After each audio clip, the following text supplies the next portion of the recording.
Hi guys, hope you're well. So as promised in episode 74 of Living the Empowered Life podcast, Insights from a Challenge, if you haven't checked out that episode, you can find a link to it in the Instagram bio or in a link I will attach to this post for other social media.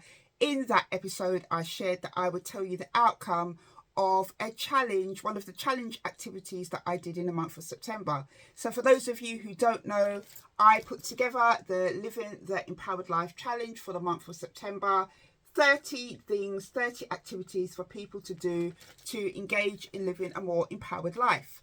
On day 11 of the challenge, I had to plan something that required courage. The thing that I originally planned, I couldn't get to do, but there was something outstanding from a year ago that I wanted to do, and that was to contact somebody that I found inspirational.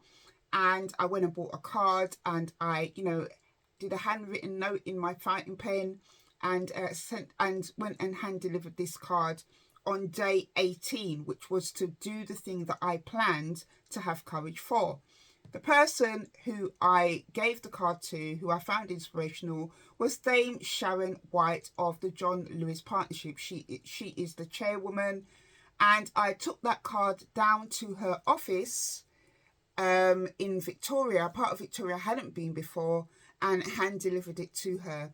Took it to their post room. Didn't know that John Lewis had their own kind of internal post room, which was interesting to find out. But I took it in and got a receipt that I'd given in the card. Anyway, I wasn't really expecting a response from her. Even though I did say that, if possible, I would like to ask her some questions about what it's like to be in leadership, and get some insights from her.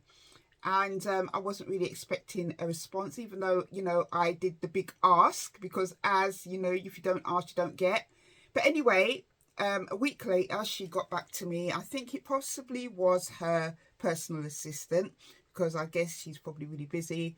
But anyway, she thanked me for sending in the card, bringing the card in, and she thanked me for my encouraging, kind and supportive words, and she wished me all the best in my business and future endeavors, which I thought was absolutely really nice, actually absolutely great to have that back from her, because really if I was expecting a response from her, I was thinking maybe in 6 months or a year's time, because she's extremely busy.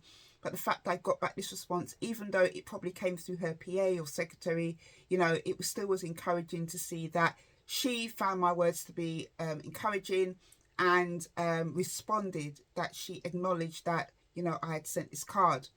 So, that had happened. And, even though I wasn't able to speak with her, I'm glad that I took courageous action and sent her this card. So guys, I think the lesson from this that I'm trying to share with you today is that if you don't ask, you don't get. In life, you have to do things that are outside of your comfort zone, things that probably seem a bit silly, things that might be impossible. You have to do these things because you don't know the outcomes of what you're doing. The fact that she even responded back and acknowledged, the encouragement that I was trying to give to her and to show support is something that is like a big deal for me, because it shows the result of something that I did that was outside of something that I usually do. So guys, take this as an encouragement. If there is something courageous that you're thinking about doing, my advice to you is just to do it. And if you do that, something encouraging, something that requires you to have courage, do drop me a comment and let me know, how you felt about it, and maybe the outcome if you want to share it. But that's all I wanted to share with you guys. Have a lovely day, and I will catch up with you again soon.